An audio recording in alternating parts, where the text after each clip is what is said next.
Good morning guys. ಬೆಳಿಗ್ಗೆ ಎಳನೀರು ಕುಡಿತಾ ಇದ್ದೀನಿ. ಅಕ್ಕ ಮಕ್ಕಳನ್ನು ಸ್ಕೂಲಿಗೆ ಬಿಡಲಿಕ್ಕೆ ಹೋಗಿದ್ಲಲ್ಲ, ಬರುವಾಗ ಎಳ್ನೀರು ತೊಗೊಂಡು ಬಂದಿದ್ದಾಳೆ. ಖಾಲಿ ಹೊಟ್ಟೆಲಿ ಕುಡಿದ್ರೆ ತುಂಬಾ ಒಳ್ಳೆಯದು. ಈಗ ತಿಂಡಿ ತಿಂತಾ ಇದ್ದೀನಿ. ದೋಸೆ ಮಾಡಿದ್ದಾರೆ, ಸಾಫ್ಟಾಗಿ ತೆಳ್ಳಗಿದೆ ನೋಡಿ. 3 ದೋಸೆ ಹಾಕ್ಕೊಂಡಿದ್ದೀನಿ. ಮತ್ತು ಇದು ವೆಜ್ ಸಾಂಬಾರು ಮತ್ತು ಬಿಸಿನೀರು. ನನಗೆ ಇಷ್ಟ ಬಿಸಿನೀರು ಅಂದರೆ ತುಂಬ, ಸೊ ಬಿಸಿನೀರು ಇಟ್ಕೊಂಡಿದ್ದೀನಿ. ತಿಂಡಿ ತಿಂದಾದ್ಮೇಲೆ ಸಿಗ್ತೀನಿ ನೋಡಿ. ಅಮ್ಮ ರಾಗಿ ಜರಡಿ ಹಿಡಿತಾ ಇದ್ದಾರೆ. ಮೊನ್ನೆ ತೋರಿಸಿದ್ನಲ್ಲ ಬಿಸಿಲಿಗೆ ರಾಗಿ ಇಟ್ಟದ್ದು, ಅದು ಸರಿಯಾಗಿ ಒಣಗಿಸಿ ಅಪ್ಪ ಹಿಟ್ಟು ಮಾಡಿಕೊಂಡು ಬಂದಿದ್ದರು ಮಾರ್ಕೆಟಿಗೆ ಹೋಗಿ. ಹಾಗೆ ಅಮ್ಮ ಅದನ್ನೆಲ್ಲ ಜರಡಿ ಹಿಡಿತಾ ಇದ್ದಾರೆ ನೋಡಿ. ಇದರಲ್ಲಿ ಮಾಡಿಕೊಂಡು ಬಂದದ್ದು ಇದು ನೋಡಿ. ಇದು ಕರೆಕ್ಟಾಗಿ ಹಿಟ್ಟು ಸಿಗ್ತದೆ ನಮಗೆ. ವೇಸ್ಟೇಜ್ ಇಲ್ಲಿರುತ್ತೆ, ತೋರಿಸ್ತೀನಿ. ವೇಸ್ಟೇಜ್ ನೋಡಿ ಇದು ವೇಸ್ಟೇಜ್. ಇದು ದಪ್ಪ ದಪ್ಪ ಇರುತ್ತೆ. ಇದು ಒಳ್ಳೇದಾಗಲ್ಲ, ಇದು ಹಾಕಬಾರ್ದು. ಈಗ ರಾಗಿ ಅಂಬ್ಲಿಯನ್ನು ಮಾಡೋದು ತೋರಿಸ್ತೀನಿ ಬನ್ನಿ. ನೀರು ಕುದಿಲಿಕ್ಕೆ ಇಟ್ಟಿದ್ದೀನಿ ನೋಡಿ. ಇದಕ್ಕೆ ಉಪ್ಪು ಕೂಡ ಹಾಕಿದ್ದೀನಿ. ಇದು ಕೆಳಗೆ ಕಾಣ್ತಾ ಇದೆ, ಅದು ಉಪ್ಪು ಎಲ್ಲ ಕರಗ್ತಾ ಇದೆ. ನೆಕ್ಸ್ಟ್ ನಾನು ರಾಗಿ ಹಿಟ್ಟನ್ನು ತೊಗೊಂಡಿದ್ದೀನಿ ನೋಡಿ. ರಾಗಿ ಹಿಟ್ಟು ತುಂಬ ದಿನ ಆಗಿತ್ತು ರಾಗಿ ಅಂಬಲಿಯನ್ನು ಕುಡಿಯೋದೆ ನೋಡಿ. ಈಗ ಇಟ್ಕೊಂಡಿದ್ದೀನಲ್ಲ ಸೌಟು, ಇದೇ ಸೌಟಲ್ಲಿ 3 ಸಲ ಹಾಕಿದ್ದೀನಿ ಹಿಟ್ಟನ್ನು. ಇವಾಗ ನೀರು ಹಾಕ್ಕೊಂಡು ಮಿಕ್ಸ್ ಮಾಡ್ಕೊಳ್ತೀನಿ. ಸರಿಯಾಗಿ ಮಿಕ್ಸ್ ಮಾಡ್ಕೊಳ್ಬೇಕು. ಅಲ್ಲಿ ನಮ್ಮ ಅಮ್ಮ ಹೇಳ್ತಾ ಇದ್ದಾರೆ ತುಂಬ ಮಾಡಬೇಡ, ಸ್ವಲ್ಪ ಮಾಡಬೇಕಂತೆ. ಯಾಕೆಂತ ಹೇಳಿದರೆ ಇದು ನಾನು ದಪ್ಪ ಮಾಡಲ್ಲ. ನಾನು ರಾಗಿ ಅಂಬಲಿಯನ್ನು ತುಂಬ ತೆಳುವೇ ಮಾಡ್ತಾಯಿದ್ದೀನಿ, ದಪ್ಪ ಮಾಡ್ತಾಯಿಲ್ಲ. ಅದು ಕುಡಿಯುವಾಗೇ ಇರಬೇಕು. ಲೋಟದಲ್ಲಿ ಹಾಕಿ ಕುಡಿತೀವಲ್ಲ ನಾರ್ಮಲ್ಲಾಗಿ ನಾವು, ಹಾಗೇ ಇರಬೇಕು. ಅದನ್ನು ಇಷ್ಟಪಡ್ತಾರೆ ನಮ್ಮ ಮನೆಯಲ್ಲಿ. ನನಗೆ ಸ್ವಲ್ಪ ದಪ್ಪ ಬೇಕು, ಬಟ್ ನನಗೋಸ್ಕರ ಈಗ ಸಪ್ರೇಟಾಗಿ ಮಾಡಲಿಕ್ಕಾಗಲ್ಲ. ಅದಕ್ಕೋಸ್ಕರ ನನಗೆ ಹೇಗಿದ್ದರೂ ಓಕೆ. ಸೊ ಹಾಗಾಗಿ ನಾನೀಗ ತೆಳುವಾಗಿ ಮಾಡ್ತಾಯಿದ್ದೀನಿ ನೋಡಿ. ಎಲ್ಲ ಈ ಗಂಟಲೆಲ್ಲ ನೋಡಿ ಹೋಗಿ ಈ ಥರ ತೆಳ್ಳಗೆ ಮಾಡ್ಕೊಂಡಿದ್ದೀನಿ. ಗಂಟಲ್ಲಿರಬಾರ್ದು. ಗಂಟಲ್ಲಿದ್ದರೆ ಈ ನೀರಿಗೆ ಹಾಕ್ತೀವಲ್ಲ ಅವಾಗೆಲ್ಲ ಗಂಟು ಆಗ್ತದೆ. ಮತ್ತು ಕುಡಿಯುವಾಗ ಕೂಡ ಅದೇ ಸಿಗ್ತದೆ, ಟೇಸ್ಟ್ ಇರೋದು ನೋಡಿ. ಈ ಥರ ಇದ್ದರೆ ಸಾಕು. ಆಲ್ಮೋಸ್ಟ್ ಎಲ್ಲರಿಗೂ ಗೊತ್ತಿದೆ ರಾಗಿ ಗಂಜಿ ಮಾಡೋದು ನೋಡಿ. ಇನ್ನು ಕುದಿಬೇಕು ನೋಡಿ. ಅಂತೇಳಿ ಇವತ್ತೊಂದು ಗೇರಣ್ಣ ಆಗಿದೆ, ಸ್ವಲ್ಪ ಕಾಯಾಗಿದೆ ನೋಡಿ.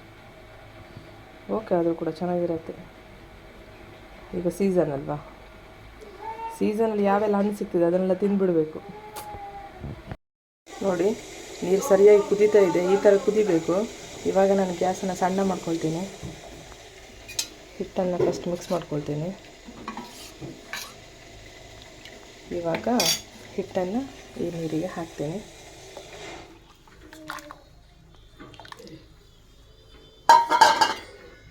ಫಸ್ಟ್ ಮಿಕ್ಸ್ ಮಾಡ್ಕೊಳ್ಬೇಕು ಈಗ ನೋಡಿ.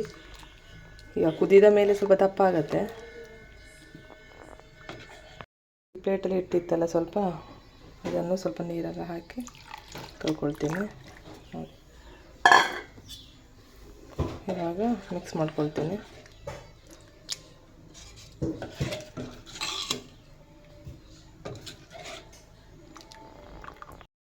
ಇದೆ ಅಂಬಲಿ ಸರಿಯಾಗಿ ಕುದಿಬೇಕು.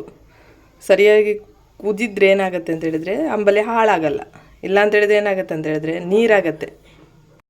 ಇವಾಗ ಎಲ್ಲ ಕಡೆ ಕುದೀತು ಕರೆಕ್ಟಾಗಿ ನೋಡಿ.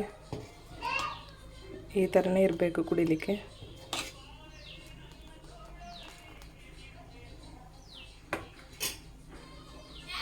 ಇವಾಗ ಗ್ಯಾಸ್ ಬಂದ್ ಮಾಡ್ತೀನಿ. ಅಪ್ಪ ಬಾಳೆಗೊನೆಯನ್ನು ಕಟ್ ಮಾಡಿ ಇಟ್ಟಿದ್ದಾರೆ ನೋಡಿ. ಇವಾಗ ಬಾಳೆಹಣ್ಣಿಗೆ ಕೂಡ ಒಳ್ಳೆ ರೇಟ್ ಇದೆ. ಇದಕ್ಕೆ ಸೇಲ್ ಮಾಡಲಿಕ್ಕೆ ಇಲ್ಲಿ ಇಟ್ಟಿದ್ದಾರೆ. ಚೆನ್ನಾಗಿದೆಯಲ್ಲ. ಊಟಕ್ಕೆ ಇವತ್ತು ಹಪ್ಪಳ 4-5 ಇದೆ ಹಪ್ಪಳ. ಜಾಸ್ತಿ ಇದ್ದರೆ ಎಣ್ಣೆಯಲ್ಲಿ ಇದು ಮಾಡ್ತಿದ್ದೆ, ಬಟ್ ಸ್ವಲ್ಪ ಇರೋದಲ್ಲ, ಅದಕ್ಕಾಗಿ ಕೆಂಡದಲ್ಲಿ ಸುಟ್ಟಿದ್ದು. ಇವತ್ತು ಸಾಂಬಾರು ಮೂಲಂಗಿ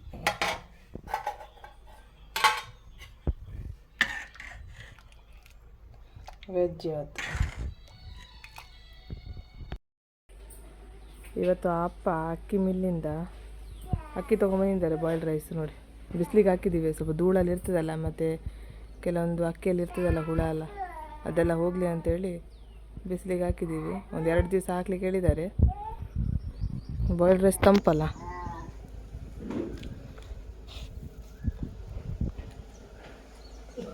ನೋಡಿ ಈ ಥರ ಇದೆ. 1-2 ಕಪ್ ಅಕ್ಕಿದೆ ಅಷ್ಟೇ, ಮತ್ತೆಲ್ಲ ಕ್ಲೀನ್ ಇದೆ ನೋಡಿ. ನೋಡಿ ಅಕ್ಕ ಅಮ್ಮನ ಬ್ಲೌಸನ್ನು ಹೊಲಿತಾ ಇದ್ದಾಳೆ. ಅವರಿಗೆ ಬ್ಲ್ಯಾಕ್ ಬ್ಲೌಸ್ ಅಂತ ತುಂಬ ಇಷ್ಟ. ಈ ಥರ ಇರಬೇಕು ಅವರಿಗೆ ನೋಡಿ, ಪ್ಲೇನ್ ಅಲ್ಲ. ನನ್ನ ಅಕ್ಕ ಟೈಲರ್ ಮಾಡೋದು, ಹಾಗೆ ಅವರು ಬಟ್ಟೆ ಹೊಲಿತಿದ್ದಾರೆ.